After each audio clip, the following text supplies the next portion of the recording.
సంపదన, మన వెండి, మన బంగారము, మన ఆస్తుపాస్తులంతా కూడా దేవునికి ఎందుకు ఇవ్వాలి అంటే పిల్లరా 21 వచనం కూడా చదవండి. 21 వచనం.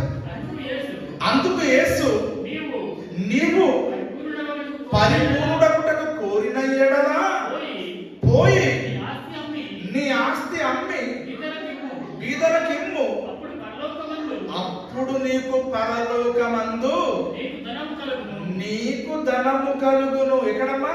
భూమి మీద కాదు అమ్మ, భూమి మీద కాదు, స్టేట్ బ్యాంకులో కాదు, ఎల్ఐసిలో కాదు, పోస్ట్ ఆఫీసులో కాదు, భూమి మీద కాదు, ఎక్కడో అమెరికాలో కాదు, ఎక్కడ ఇండియాలో కాదు, ఎక్కడ లండన్లో కాదు. ఎక్కడ తెలుసండి? పరలోకములో మనకు ధనము కలుగుతుంది. మరొక సువార్తలో ఇంకా అద్భుతం ఉంటుంది, అధికముగా అటువంటి మాట ఉంటుందండి. మరొక సువార్తలో అధికముగా అటువంటి మాట ఉంటుంది.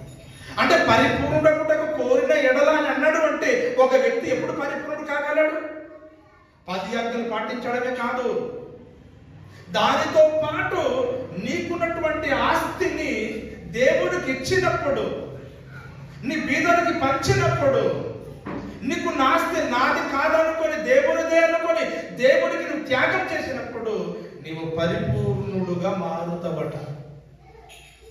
అంటే ఇప్పుడు ఒక వ్యక్తి పరిపూర్ణుడుగా మారాలి అంటే 50 రూపాయల వరకు ఉంటే సరిపోద్దా? 100 రూపాయల వరకు ఉంటే సరిపోద్దా? 500 వరకు ఉంటే సరిపోద్దా? 1000 వరకు ఉంటే సరిపోద్దా? వెండి వరకు ఉంటే సరిపోద్దా?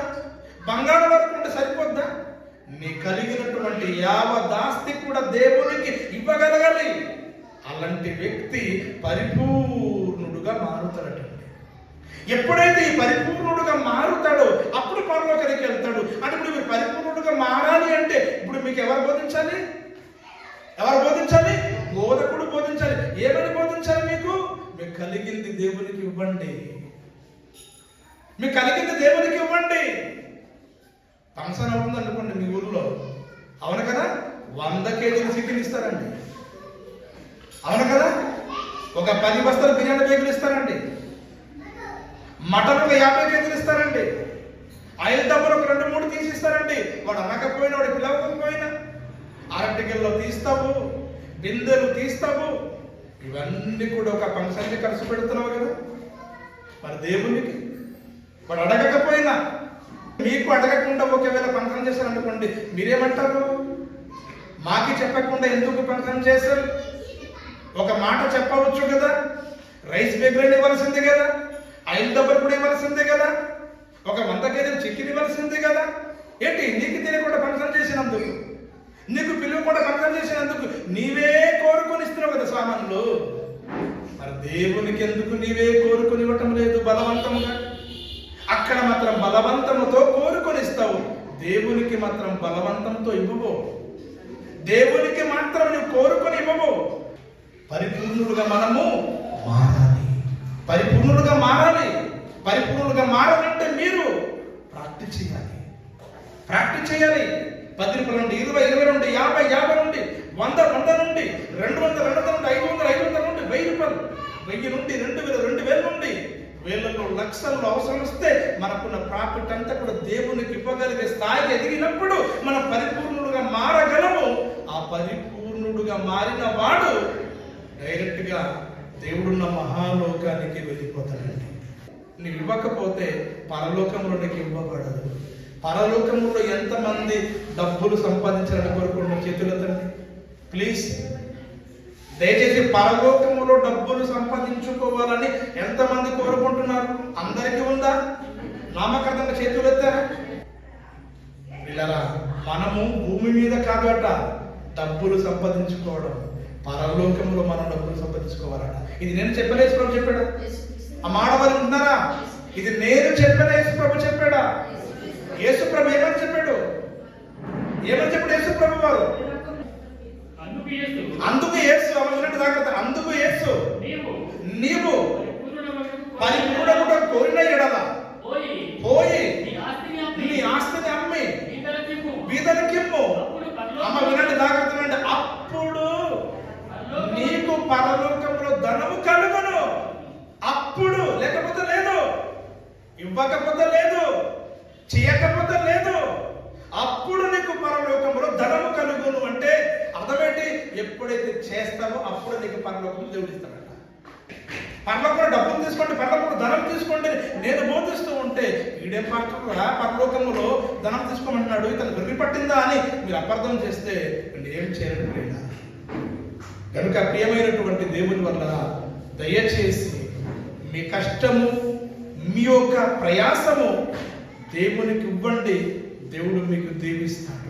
ఉన్నటువంటి మీరు పరలోకానికి నిజంగా వెళ్ళాలనుకుంటున్నారా? పరలోకములో ధనము కావాలని కోరుకుంటే ఇదిగో నేను చెప్పినట్లుగా మీరు చెయ్యండి, దేవుడు ఖచ్చితంగా మీకు మీ కుటుంబం దీవిస్తారండి. ఇవన్నీ కూడా బోధిస్తున్నప్పుడు మీరు అనుకుంటారు పాస్టర్ గారు ఆశిస్తూ ఉన్నాడు.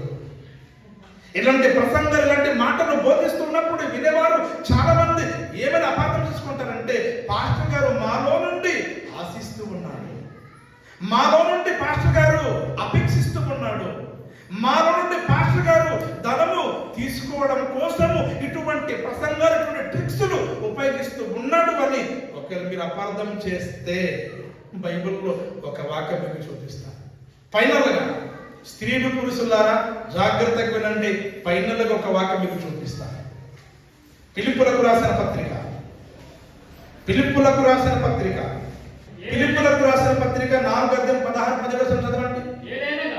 ఏలయనగా తెస్సలోనికలో కూడా మీరు మాటి మాటికి అమ్మ వినండి, నా అవసరము తీర్చుటకు సహాయము చేసి తిరిగి. చాలు, ఇక్కడ మనకి ఏం కనబడుతుంది చెప్పండి? మీరు మాటి మాటికి నా అవసరము తీర్చి తిరిగి. మీ అమ్మ మీకు అర్థమవుతుందా? పౌలు గారు అంటున్నాడు, సంఘంతో మాట్లాడుతున్నాడు పౌలు గారు. ఏమో తెలుసండి, మాటి మాటికి నా అవసరము తీర్చితివి అంటే పాస్టర్ గారికి ఎన్నో అవసరాలు ఉంటాయి.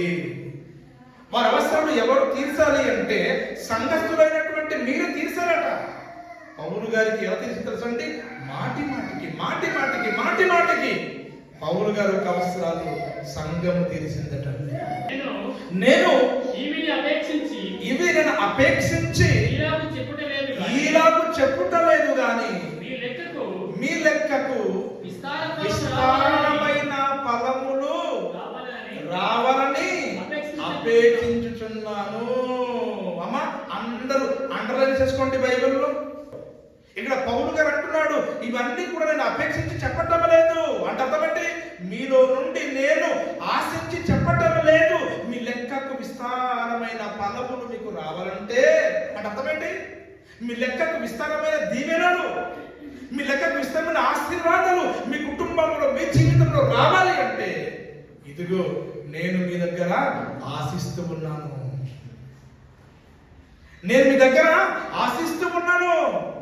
అంటే కానుకలు ఒక సేవకుడు మీ దగ్గర ఆశిస్తే, ప్రతి అవసరము తీర్చుకోవడానికి పాస్టర్ గారు మీ దగ్గర ఆశిస్తే మీ లెక్కకు విస్తారమైన ఫలములు అంటే విస్తారమైన బ్లెస్సింగ్స్ రావాలి అంటే ఒక పాస్టర్ గారి మీద తినాలటండి.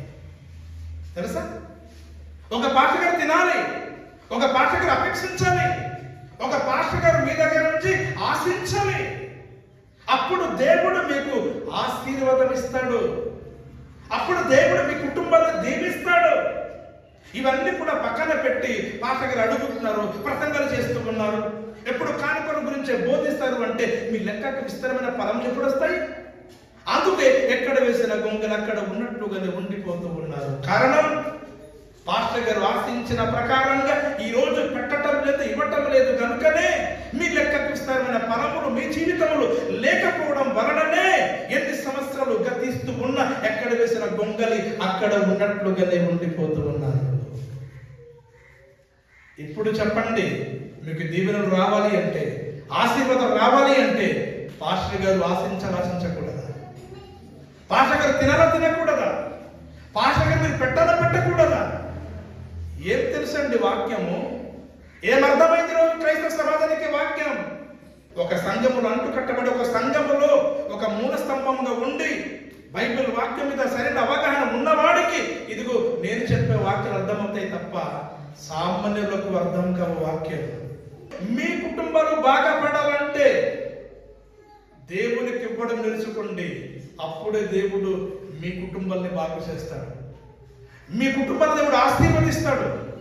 మీ కుటుంబాన్ని దేవుడు దీవిస్తాడు.